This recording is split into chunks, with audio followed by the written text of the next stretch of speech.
Hello everybody, welcome back to Art of War, Hell Hath No Fury. I apologise that it has been a couple of weeks since I last done this. I kind of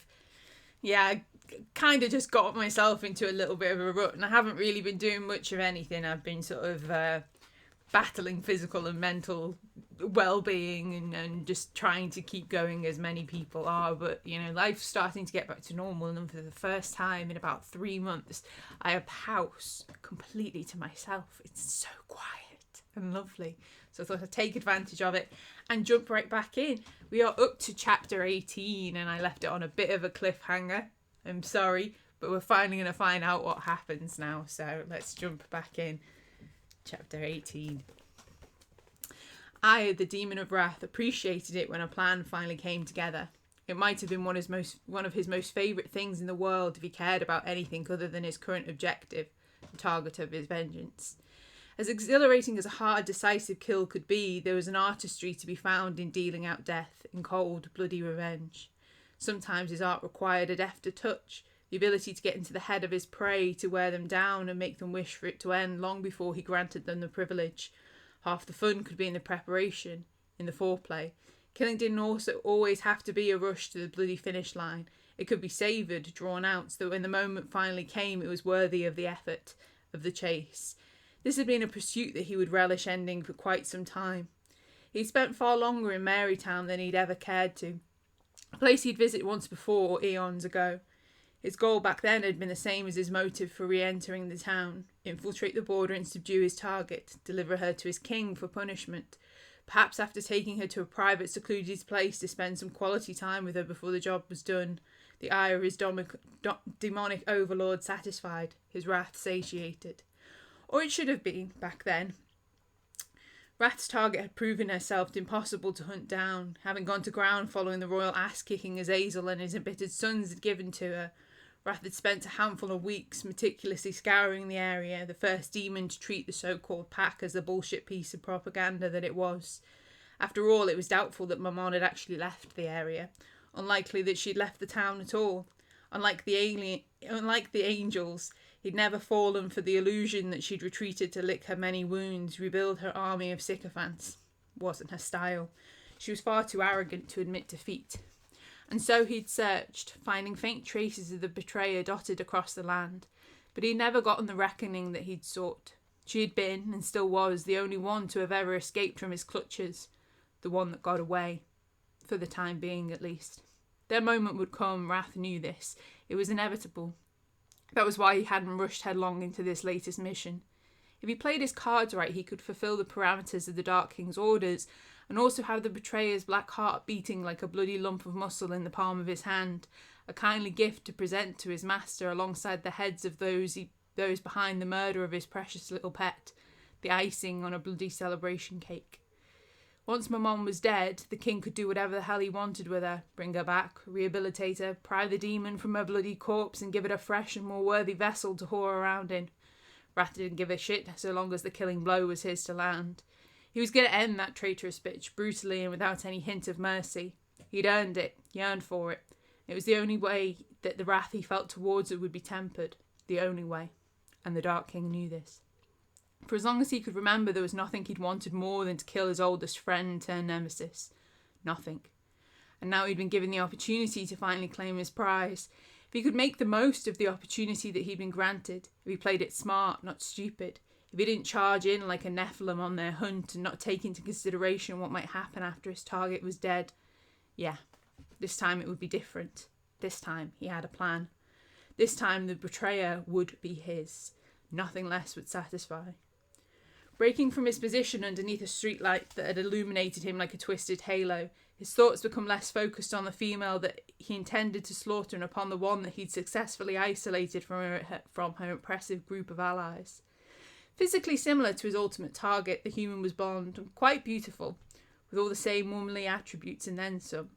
But it wasn't her looks that had drawn his attention. No, he didn't give two shits about how gorgeous she might happen to be. It was all about her value, how she operated and moved within the circle of the Dark King's foes, as if she had every right to be there, brazen and powerful. She had so much potential. Wrath had no interest in procuring a pet, but there was something about this human that set his teeth on edge. made his hands itch with the desire to wrap them around her elegantly swan-like throat, test her mettle. A strong, stubborn will that she'd keenly demonstrated. She was tough, that much was clear, but she would break, had broken. Already he'd successfully bent her into the shape that he needed her to be, savoured in manipulating her, playing games with her. It was grubby, dishonourable work, but Wrath was far from above manipulation. He was prepared to do anything to secure his goal, which was this human, nice and docile, easy to capture prey, ripe for the plucking. Not for his own amusement, obviously, but to expedite his greater plan. He was going to need bait. A human with ties to the demon and a soul that he could exploit. Yeah, this human would do rather nicely. Patience was not a virtue that the demon of Wrath was fond of. He was a creature of action, always had been, and so the foreplay to this kill had been interesting, yet wholly tedious. Yes, she was intriguing, this human, but ultimately irrelevant but captivating enough. A fine appetizer, the perfect kind of bait. She would be the lure for a bigger, better prey that he hunted because he saw where the effort could lead him. To sink his fangs into the ultimate target, this human would be worth the effort, the debasement, the patience that he had been forced to show. She'd be worth it, or she would die, horribly and swiftly. Either way, Wrath would get what he needed. Striding over the property line, he let himself smirk. When he scouted out the building, it had been protected by some potent barrier spells. Quaint, bothersome. Positioning himself up on the roof, he had crouched down and run his hand across the magical runes that had protected the building, the apparent headquarters of a group of human rebels that had dedicated their lives to hunting the same black-hearted bitch that he did. Noble, yet sadly delusional. Humans would never be powerful enough to stop my man. If anything, they'd give her some new toys to play with. She'd always been far too influential for humanity's good. These humans had been smart enough to fortify their layers, though, and that was something. Wrath's touch had exposed the runes and incantations, the dim light of the dusk-turning sky, and he'd used them to track down the one who'd created them. The human witch who was well on her way to becoming his first victim. Her energy was so potent and alluring that it seemed to flow up from the barrier spells, cling to his skin as if it had been brazen enough to dare try and infiltrate his flesh, rather than the other way around. The first strike against her odds of surviving his attentions. Dangerous stuff, magic. Wrath had known that he was going to need to be careful making this witch his initial target. But the moment he'd found her, he'd known that she was going to be the one. He'd taken one look into her soul and had witnessed what she'd done, what she was responsible for. Her sins were numerous, an impressive and varied tally of recklessness, and she had the drive to make his old enemies suffer. Still, human or not, witches were not easy prey.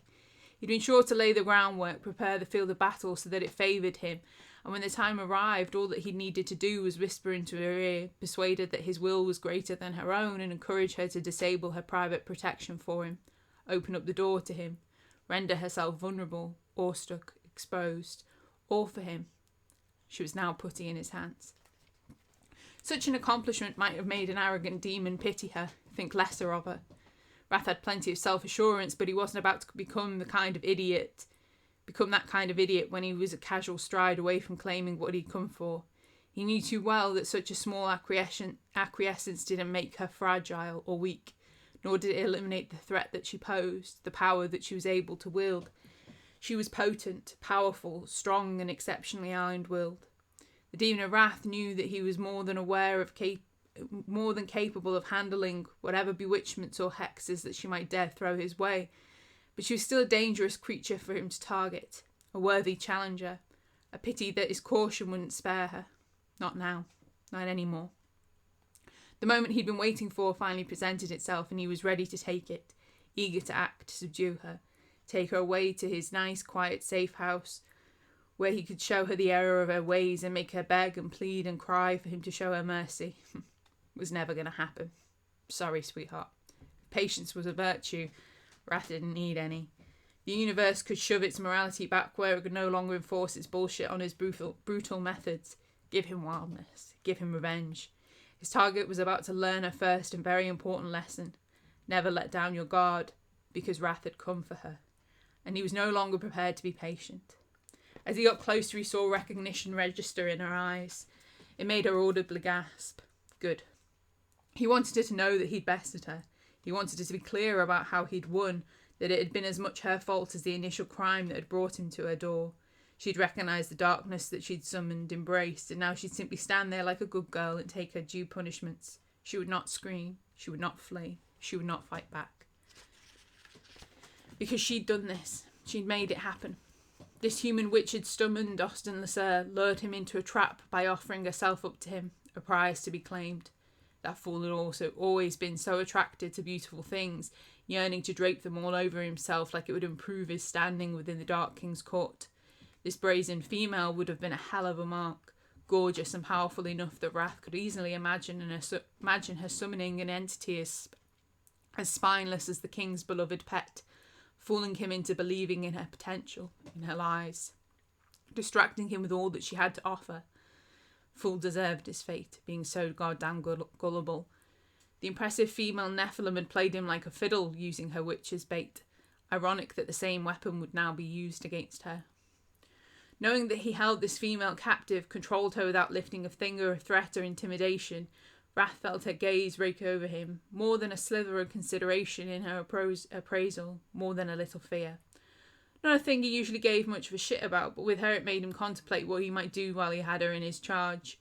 As intrigued by the thought of exploring that consideration as he was with knowing the satisfaction he would take in smashing it into a million broken pieces, leaving her with nothing worth taking by the time that he handed her off to his king, which he would do, not his place to decide her fate. He was merely the tool of its ending, her potential executioner. Reaching the doorstep, he scowled at what he'd left dumped on the threshold, a spark of something possessive in his glare.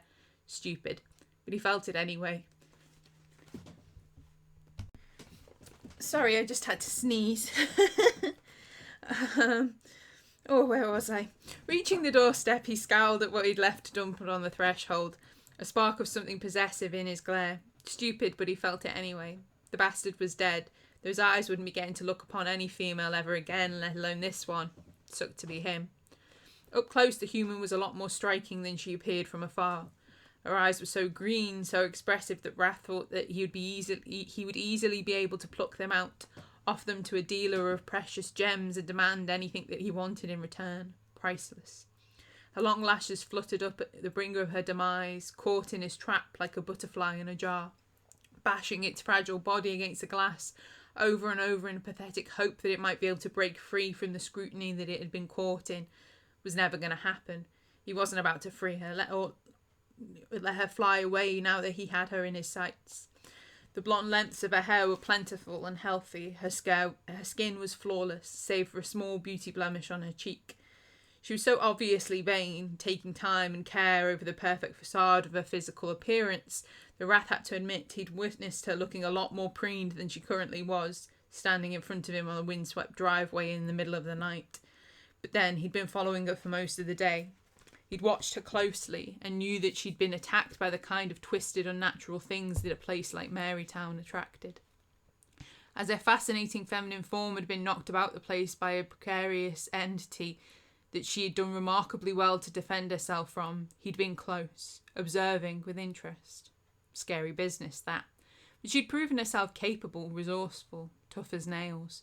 More importantly, she'd survived. In many ways, he was all the more prepared because of what she'd endured earlier on that day. It had been another layer in the masterpiece he intended to create. He'd chosen the correct time to reveal his presence to her and her allies, to see how they would react when faced with him, how her impressive female protector would react to seeing her friend in danger.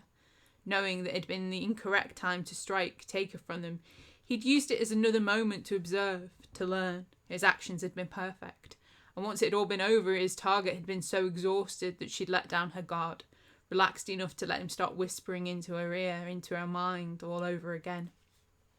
Wrath had urged her to leave that house in the Nephilim-surrounded hills, mask her presence from those who could save her from his intentions. He'd led her towards isolation, to where she thought that she'd be safe, all tucked up in her office, focused on the other foe that she'd gained, a villain that she may well have beaten given how ardently she studied. The shame that she'd never get the opportunity to be involved in round 2. Given a little bit more time to herself, his target had eventually succumbed to her own needs and all those petty emotions that she'd been constantly battling, fighting hard to subdue, confusion, fear, doubt, a tiny sparkling of envy that she seemed to carry in regards to the female Nephilim, and that utterly redundant steaming pile of unrequited love that shone like a sad beacon deep within her soul. All of it was worthless. She wouldn't need any of it, not on the path that he was planning on taking her down. Clearing his throat, Wrath commanded, "Come to me." The human standing in the open doorway froze, beginning to realise that she was no longer in control of what was happening to her, emerald eyes narrowing in a way that sparked his annoyance.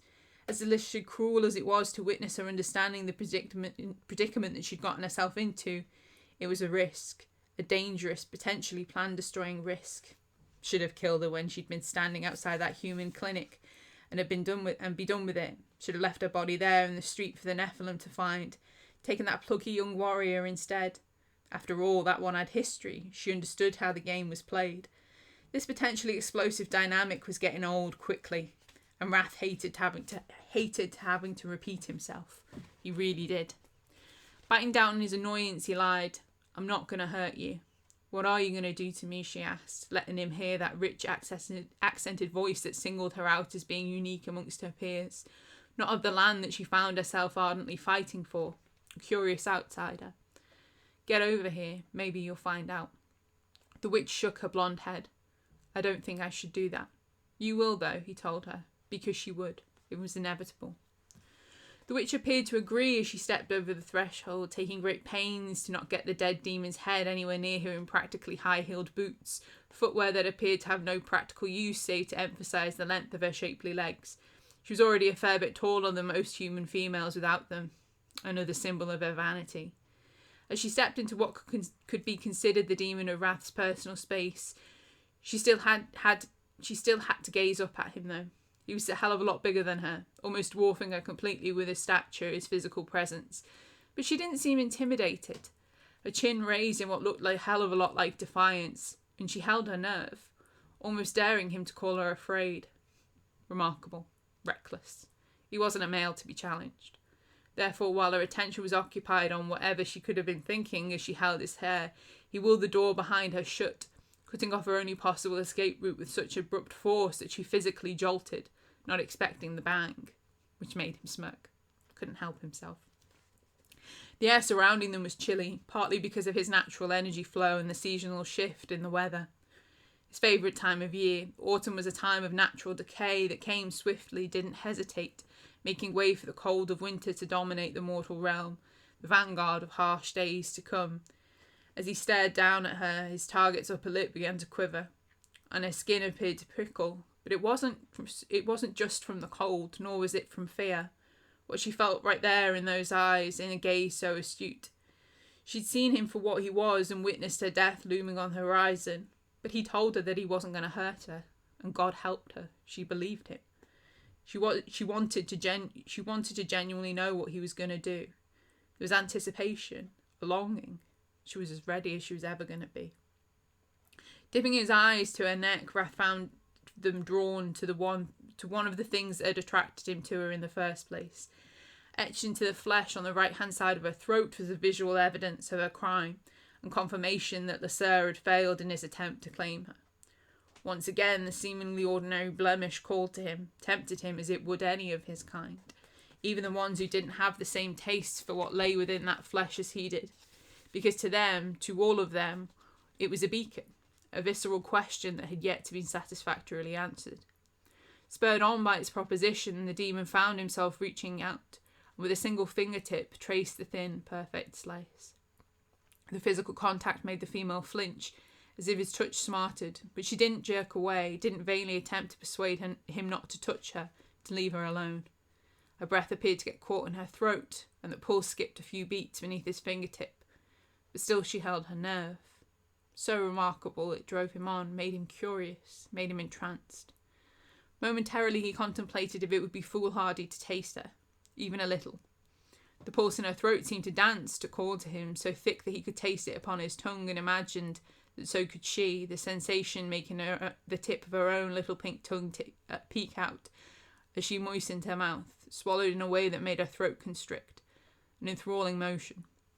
This, the logical part of his brain warned him, was what had gotten Austin Lasser killed, this invitation, this temptation.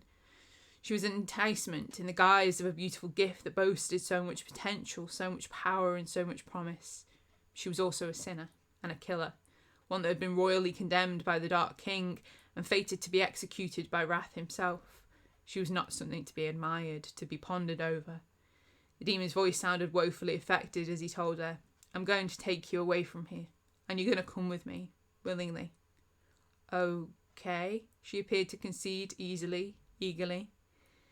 The tempo of her pulse matched the sound of her breathing in his ears. "I'm going to have to touch you." Her voice faltered. She softly revealed, "You're already touching me." And with those words, she made the demon of wrath realise that his arms had somehow curled themselves around her, not exactly holding her close to him, but enough to form a barrier, discourage her from trying to flee, allow him to capture her up easily. One of his hands had delved in under her hair, finding the base of her skull. Blonde locks cascading over his forearm like a golden river tumbling over the rocky lip of a waterfall. Her back was bowed as if she tried to keep him away, stop whatever he'd been attempting to do to her. But all it had done was add to her allure, turning her from the potent temptation in his arms to a lush reality in his embrace, disturbing that lack of self-control. Barath's hard eyes were locked onto the outer curve of her neck. He could smell the rich, life-infused flesh calling to him, as if it held so much more than blood. The delicate perfume of primal pleasure few would ever get to know. The sensation overwhelmed his senses, made him inhale her deep into his lungs, made him growl with a hunger that he had not previously been aware of, made him slowly dip his head. Fangs descended into his mouth, a precursor to what would soon follow, but he found himself almost frozen on the edge, knowing what he wanted and what he needed to do in order to have it, but not taking that final step, as if something was preventing him from being so reckless. Survival instinct. Back off. Don't do this. No. The human witch in his grasp seemed equally frozen, yet at the same time she was so alive, supple and willing.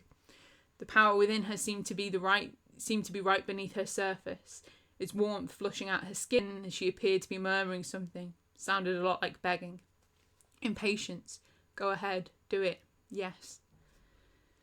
Wrath might never know which of the voices he would have chosen to listen to, which instinct would have won out. He might never know what he would have done in response because another voice interrupted them, a commanding male voice bellowing out somewhere behind him. Unhand her demon. A demand that automatically set his teeth on edge, a sheer gall to come between him and his prey. The intruder went right ahead and made it worse by adding, We're not going to stand here and let you have her. That female is not for you." "Oh, really?" Wrath seethed. "Gonna have to beg to differ." He drew back from the human in his arms, long enough to see the fear in her lovely eyes as she blinked repeatedly up at him.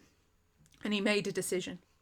In hindsight, it was probably a stupid one, but he wasn't exactly working in his own best interests. A raw need for retaliation overwhelmed him. Screw those Nephilim bastards. They might have gotten their acts together quicker than he'd bargained for, but they were not going to waltz into his private affairs and make demands of him. They were not his king. They were nothing. And if they thought they could get between him and his target while trying to boast about whether or not he had the right to claim her, then they'd made a hell of an error in judgment. He would make sure that they paid for this insult. Every damn one of them. In a flash of movement quicker than the dumb angelic idiots were ever going to be able to react to, he was across the driveway and had elbowed the Nephilim who had arrogantly yelled at him in the back of the head, stunning the bastard with a blow that was perhaps a tad more powerful than it needed to be, but the enragement he felt was engulfing, and Wrath didn't play nice. Not for anyone. These males had a lot to answer for, a lot, and they were going to feel it, every bit. Against his better judgment, he continued to attack, wildly rushing the one who appeared on his left flank. This boy was tough, probably one of the higher-ranking sons of Azazel, but he died a hell of a lot quicker than he ever likely imagined that he would. A desperate, shocked gargle of blood as the last noise he ever made, as Wrath tore through his throat, finishing the job clean by wrenching the fool's head from the stump of his neck. Not going to recover from that, no matter who your daddy was. The remaining Nephilim brutes cried out in enragement, clearly upset over the killing. Poor baby boys. They moved in to flank Wrath. Understandable, he supposed, given the close bonds that the brothers shared, but only made him more determined to see that they met a similar fate. There would be none left to grieve, none left to tell their biggest brother that it was the mean old Wrath that had given them such irrevocable boo-boos. Ah, shucks. What a nasty demon he was. This was not how any of this was supposed to go down. He needed to take his human witch and leave, but he didn't trust himself to touch her. Not until the anger that he was feeling had been assuaged. If he went back to claim her now, he would add her corpse to the pile of angelic bodies, and that was not what he wanted from her. Not anymore. And so her Nephilim heroes would have to be good little boys, soak up the due punishments and help him calm down so that he could get back to doing whatever the hell it was that he'd been doing with the enticingly powerful witch that he was meant to be killing. Fucking idiots. They had to have known who they were messing with. He would show them, make sure that the last thing that they knew was that they'd been bested by a brute they never had the chance of stopping. They had failed, lost her, and he had won, taken it all. Wrath threw the severed head still dangling from his clenched fist at the warrior that had incited this bout of vengeful violence, laughing when the temporary distraction hit him in the chest and worked like a charm.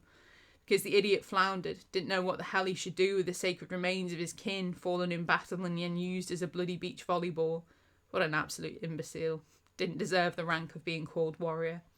The third male came at him hard, a dagger drawn and ready to make him pay for the act. It ended up embedded in the forearm that Wrath brought up toward the blow, so deep that the sheer force utilised showed how deadly the intent should have been. The blade lodged itself into bone, got stuck and wouldn't budge, no matter how much the Nephilim struggled to try and pull it back out. No bother. It gave the demon the opening that he needed to plough his free fist into the male's thick, hardened chest, as if the armour that he wore and the flesh beneath it were nothing but putty. Sons of many bitches. They never learned that he didn't need weapons to tear them apart. With a sadistic grin, the demon of Wrath bared his fangs at the warrior, who'd gotten himself trapped in a terrible predicament, giving him a nod and a long drawn-out moment to realise and come to terms with the fact that his heart was now literally in the grip of a beast before he contemplated tearing it out. Because he loved that moment. The sweet second of realisation when his prey knew that they were going to die, and there was nothing that they could do to stop it. Bloody bubbles formed upon the Nephilim's mumbling lips. The demon might have even heard a grovelling plea from the oh-so-tough male, one that made him pause, made him shake his head. Pathetic, weak, unworthy. Unhand him, his remaining brother demanded, as if that turn of phrase had worked out well for him the first time. Seeing as though he didn't like angels who were dumb enough to mess up his plans and tried to claim what was rightfully his, Wrath decided that this time he'd follow direction. He tore the pulsating lump of meat out of the warrior's chest, let his lifeless body fall to the ground, making his remaining brother scream in abject horror and grief, likely regretting the words that he'd spoken, and hopefully so much more. It was almost felt like a tragedy to finally turn his attention on the one that had started this all, but Wrath wasn't in the mood to leave a survivor to tell the brutal tale. As he turned on the last combatant, he wrenched the blade from his arm, debated using it to carve all the male sins into his flesh, but then at the last minute decided to toss it at the bastard's face in favour of using his most cherished weapons, gifts that his own god-despising daddy had given him. The final Nephilim was stronger than his two brothers, but he too fell from grace quickly enough. Perhaps not as swiftly as the powerful male would have hoped for, but Wrath decided that he wanted to make an example out of him now that he had the time and space to do so, relieving him of his bowels and then his spleen, shoving his thumbs into the male's crystal eyes and making them go pop like cherries against the tiny bowls of his skull. A worthy death and a very satisfying disassembly of the former warrior to show that he'd been outmatched in 1,000 different ways before he'd ever even tried to fight. By the time that he was done, Wrath's arms and chest were covered in blood, but he'd barely broken a sweat. He remained angry, unrestrained and hungry for more, but he'd wasted enough time killing these foolish foes. Turning his attention back to the human witch that he left standing there, not knowing where she was or why she'd been begging a demon to sink his fangs into her, he felt something that he couldn't explain. She was exactly where he'd left her, all shaken and oh so afraid, her eyes wide with a terror that she didn't seem to be able to wrench them away from. But she hadn't run away, she hadn't tried to escape back into the safety of her office.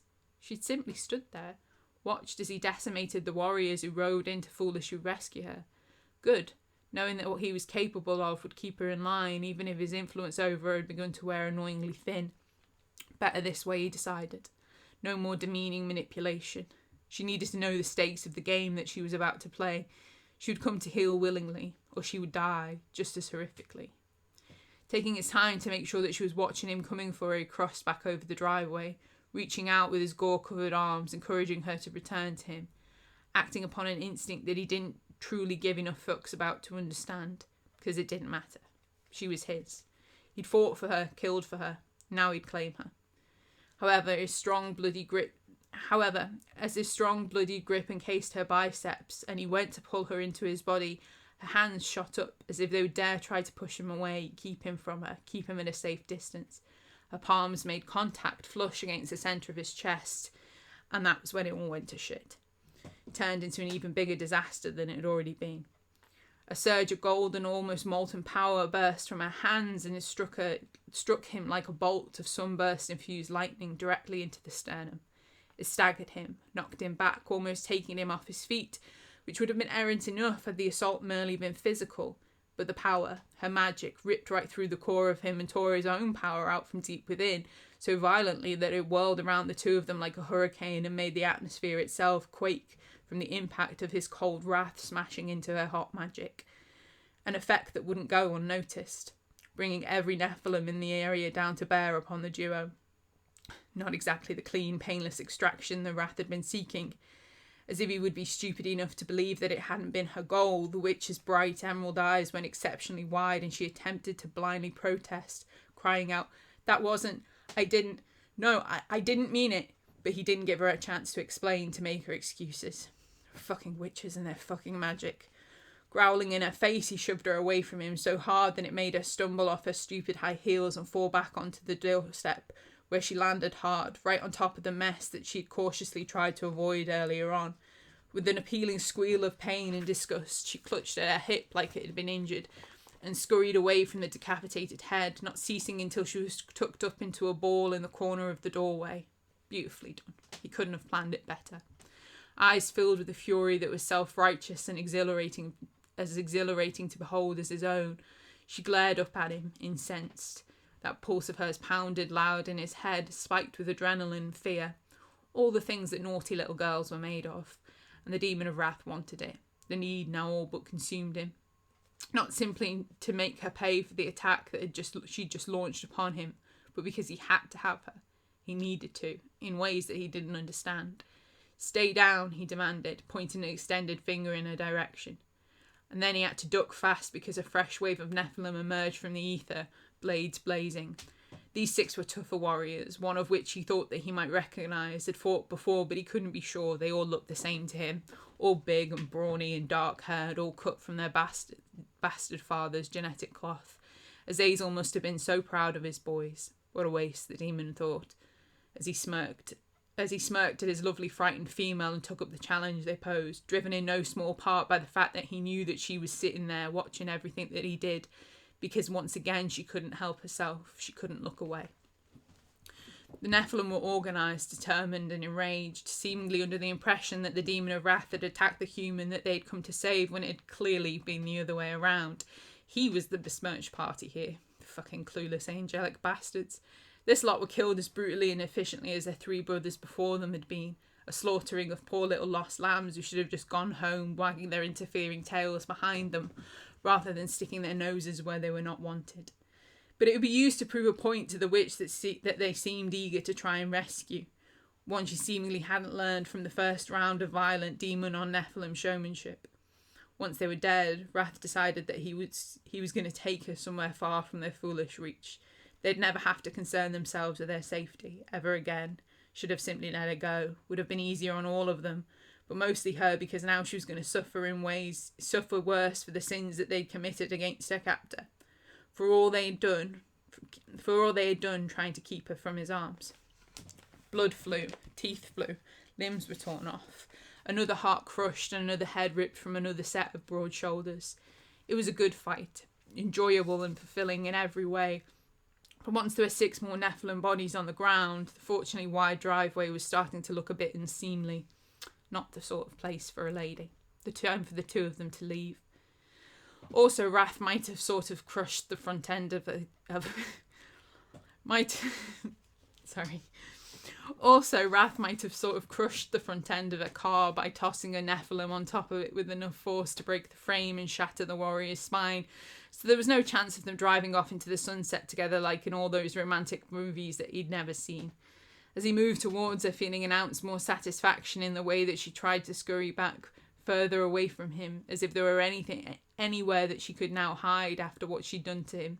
He would find her wherever she went, whatever she did, however she tried to conceal herself, because that was what happened when somebody vexed him. They became marked.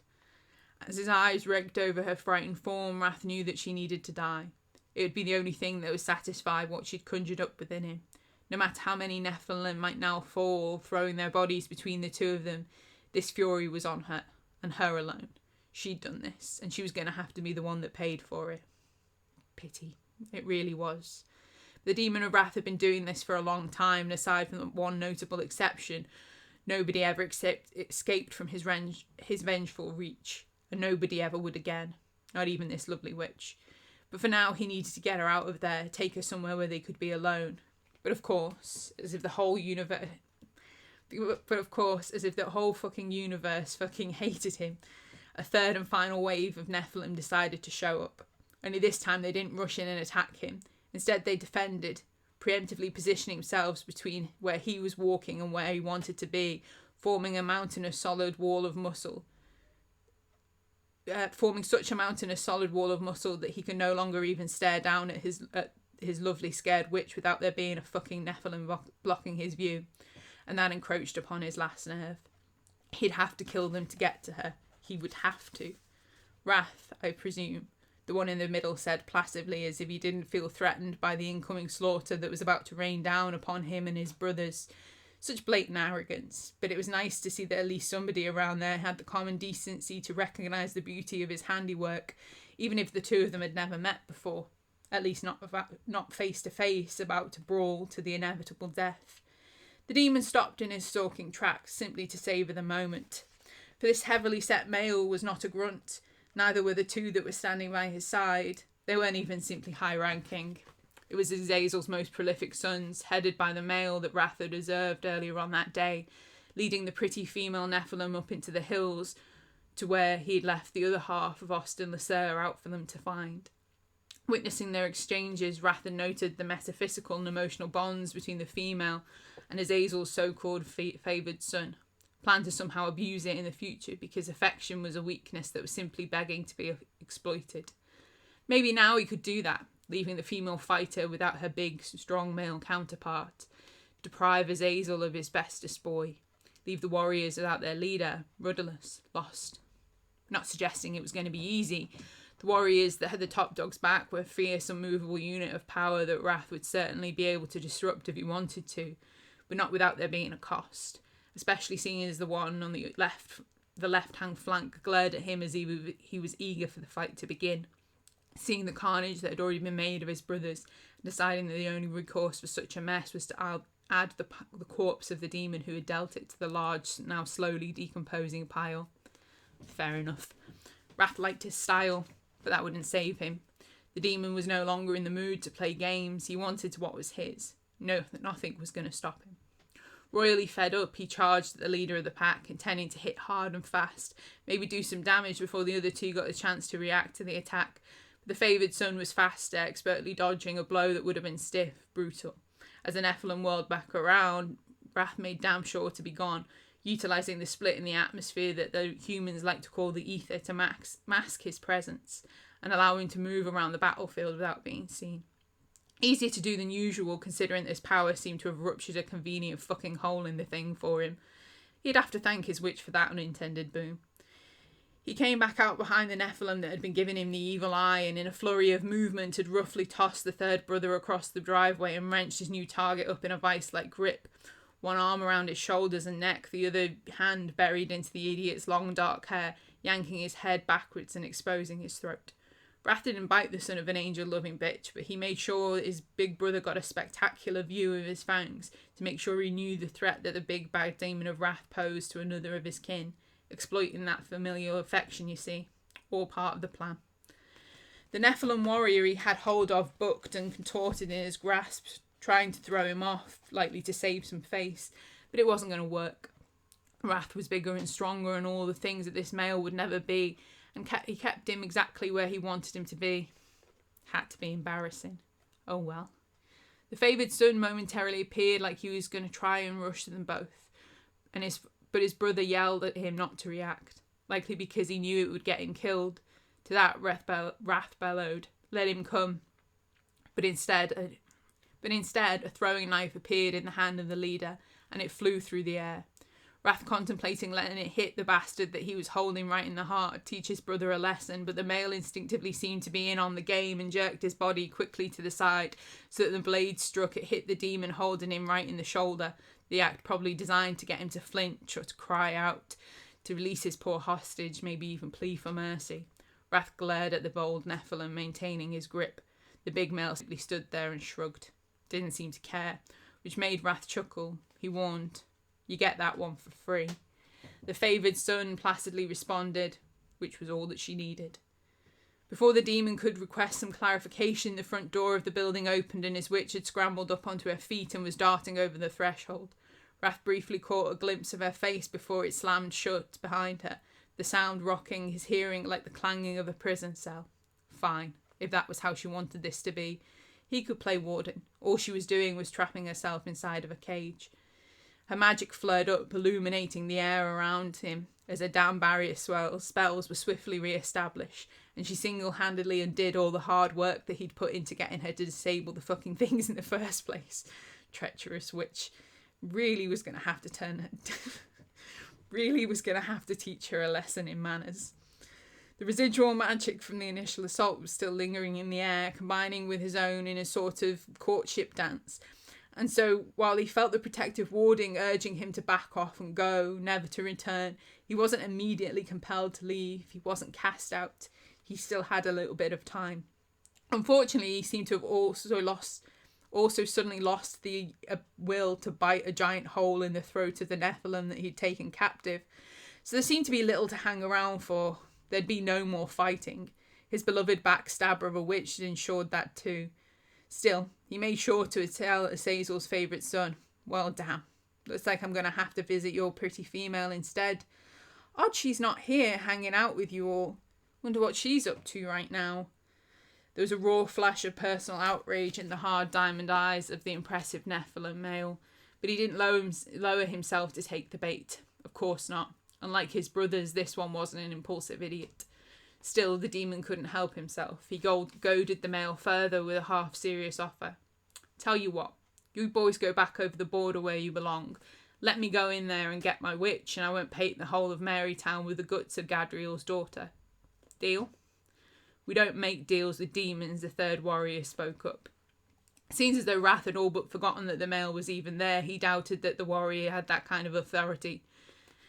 But still, he glanced in his direction. The boy, for he was clearly young on the younger end of the Nephilim spectrum, was back up on his feet, off to the demon's right. He had a big old hunting knife in his hand and had fallen into a fighter's stance. Impressive. A lot more impressive than the one that Wrath had in his arms, but he still had a way to go if he was going to match his big brother in terms of prowess and presence. Directly to him, Wrath suggested, "Call it a gentleman's agreement, then." "You're not a gentleman." Feeling amused, he conceded, "Now let's not get personal." Seemingly trying to maintain some order, the favoured son drew back his attention from his younger brother, being noble and kind enough to impatiently inquire, "What do you want with the witch, Wrath?" Many things, the demon thought, none of which he wanted to share, especially not with the fucking angels who'd allowed her to escape into a magically defended building. The banishing spell pulsed stronger, almost as if the witch knew she was being talked about and wanted the conversation to quickly end. Wrath just bet she did. Imagine all the nasty things that he could tell her heavenly allies. Good thing he wasn't the type to brag about his conquests. With a depreciative smile curling his upper lip, he decided it was time to bid a derisive salute of farewell to Azazel's favourite toy soldier. Dropping his insignificant brother right onto his big fat backside, he retreated into the ether, ignoring the fact that the male desperately tried to save face by chasing after him, loudly yelling and branding him a bloody coward. Ooh, ouch. Whatever, champ, you keep doing you. The truth was there was nothing left worth sticking around for. His naughty little witch had barricaded herself inside barricaded herself behind a magically sealed door, and she was fortifying it to within an inch of its inanimate life. He wasn't interested in chatting with the Nephilim warriors about his grand plans to simultaneously fuck up their mission while killing his old buddy Mammon, knowing that they would eventually let him go because they had no damn choice but to stand there and gawp as he flew away. He was unable to kill them because of the pacification elements of the potent spells. So really, what was the point? It hadn't been Azazel's favourite son that he'd gone there to play with, and while the male had undoubtedly irritated him, and it was tempting to go and make good on his threats to decimate his pretty female counterpart, the demon of wrath bit down on his need for vengeance and left the area as swiftly as he was able, which was too fast for the whelp of a warrior that he had embarrassed to catch up with him, though he tried, attempting to track and follow him back over the border that they were all so precious about protecting. The demon of wrath evaded detection, let alone capture, as if that were ever in doubt. Moving efficiently through the ether, he dived headfirst into the divide, a hellish chasm that spanned the entirety of the mortal realm, a series of corrupted veins in an already beleaguered body. Tracking Nephilim would never dare follow the demon into the dark abyss. They were too afraid of its malevolence. The road to the Dark King's empire was a void, and at the bottom there was no hint of forgiveness, especially not for angels that might dare trespass. As for the demon of wrath headed home, the remnants of the witch's magical attack clung to his skin as if it had branded him, the contact burning a wound so deep in his chest that he found himself rubbing at it to make sure that there wasn't an actual hole there. He felt violated, disgusted by what she'd done. Much more than he felt a burning need to go back to that town and rid its border of every single Nephilim that was stationed there. He didn't understand what he was feeling, only knew that he'd been having an enjoyable time killing Nephilim and having her watch, only to have the moment of delightful depravity wrenched away from him by the very same female that had been in aid of. He needed to go somewhere that he could get. He needed to go somewhere so that he could get whatever her magic had done to him out of his system, so that when he returned to Marytown it would be with a clear head and the drive to make her pay for her arrogance, for her allure, make her bleed for her magical and physical rebuff, make her hurt for everything that she'd done. Revenge was a dish best served when he was damn well ready to serve it, and that female had gone and got herself into even more trouble than she'd already been in at the start, because she just turned his attention rather than his interest, placing herself right at the top of his list. Mammon be damned, he now had fresher meat to skewer, fresher blood to devour. Yes, he was in the depths of a foul and nasty mood, but his mind felt like it had never been clearer. He felt more alive than he'd experienced in a long time. Maybe it was the thrill of getting to kill Nephilim again. Maybe knowing that he was still so much better than they could ever hope to be. Or maybe it was her. All he knew was that he was going to kill that witch, whoever the hell she thought she was. No. He was going to abduct her, torture her for the sheer fun of it, and then when she was begging for the pain to end, he was going to keep her alive for an eternity, for as long as he damn well pleased. Screw the king. The witch was now his prey to punish and kill. As for the Nephilim, he'd never really been that interested in them or their motivations. They'd been fun, an enjoyable way of passing a few centuries, but their so-called war with his king had grown dull some millennia ago, and the demon of wrath never usually went out of his way to hunt them. Yeah, he hated the bastards as much as he hated anybody, but their rivalry only ever concerned him when their ruler ordered it to do so. When they got in his way, needed to be reminded of how ineffectual they were.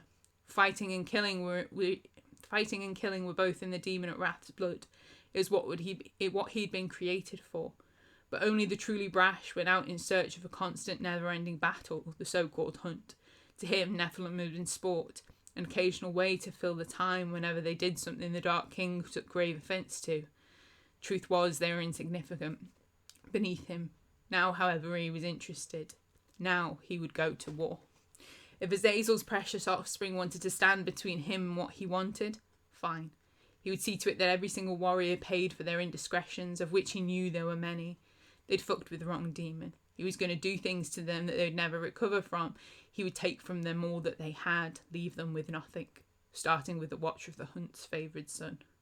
The demon of wrath already knew what that male's weakness was. He'd followed her, watched her, used her to get get him to twitch when he'd been calm in the eyes of a storm. The warrior was tough, the toughest that there might have ever been, but he had weaknesses, just like all the rest, and his downfall would be the sweetest act of revenge. Kill the female Nephilim, send her back to him in chunks. Aya, the demon of wrath, loathed it when his plans were forced to change, but this time it was different. This newfound drive, the flourish and determination felt like a stark and blinding revelation. The Nephilim who occupied the border and that infuriatingly striking witch that they seemed to have at their disposal had awoken a long-sleeping beast, unleashed the serpent that was coiled within. Wrath's fangs all but itched from the anticipation that he felt. Oh yes, this was going to be fun. They had no idea what was coming for them. Vengeance, yes. A reckoning, most certainly. But he was not in a rush. The demoness that his brethren now referred to as the betrayer had not been seen for decades, but Wrath knew her well enough to know for certain that she was planning something, scheming in the wings. If the Nephilim were stomping their big dirty boots all over her immaculately preserved home, she'd be taking notice, and it would only be a matter of time until she showed them her true colours, exposed her pretty face to the world once more, and did something to retake ownership of her mess and her so-called town. And when she did, hell would be unleashed again. Only this time the demon of wrath would not take a back seat.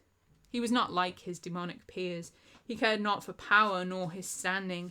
His needs were simple, and he lived only for his nature, his terrible, deadly sin. He was his dark king's punisher. He was Wrath, and he would never back down again. Okay, gosh, I think that was the longest chapter yet. Yeah, sorry I made you wait for that.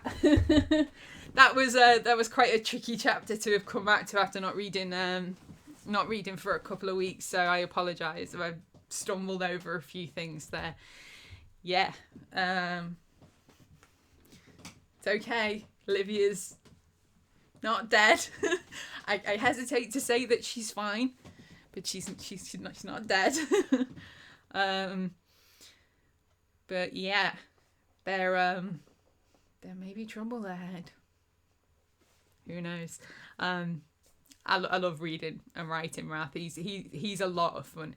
He's one of those characters that you get to write and you get to totally just unrestrained and just let it out. And I do worry sometimes in what I write about him, whether it's too violent or too graphic or there's too many swears in there, but you have to I think you have to be honest about some characters, and writing him or putting him across in any different kind of a way would not be accurate to who he is. So yeah, so a lot happened in that chapter, so I'm gonna leave it there. And hopefully it was really enjoyable to read that again. I know that I say that I disappear and I don't do any for a while, and then I'm like, oh, I really enjoyed that. I need to remember that to keep pushing me forward. Let me double check, because let me see how much is actually left. Oh, I just knocked stuff down. So I think there's 30 chapters originally in this first book, but I'm actually going to stop at the end of chapter 22. Let me see. Yeah, chapter 20. Yeah, 22. So there's four more chapters, 3 more chapters, 3 or 4 more chapters left of this first book, and where I'm gonna end that. And then you'll have to bear with me, give me a little bit of time just to get everything all organised, and we carry on reading from there. But it should be able to just carry straight on. So anyway, thank you as always for watching. This was quite a long video. I will try and get some more done tomorrow. I'm not going to make any promises about when I do it, because I do that and then I feel like I let people down, because I've said I'll do it and then I don't, for one reason or another, if I don't feel well or if I just don't feel up to it. So I'm going to try and do it. I'm going to try and read most weekdays, but if I don't, then, you know, I will get to it. Yeah, I want to push forward and get this book read and share it with you, so that I can move forward, get it edited, and move forward with my own writing. So thank you as always for watching and joining me. Yeah, come back for the next part. There's still a lot more to go, even though there's going to be the first half of the book, first book. Half of the story is almost over, but there's still a lot more of this story to go. So thank you, and I'll see you in the next part. Take care. I hope you're having a good day, and I hope you're keeping yourself safe, even though restrictions are relaxing. Bear in mind and still keep yourselves safe and take care of everyone. See you soon.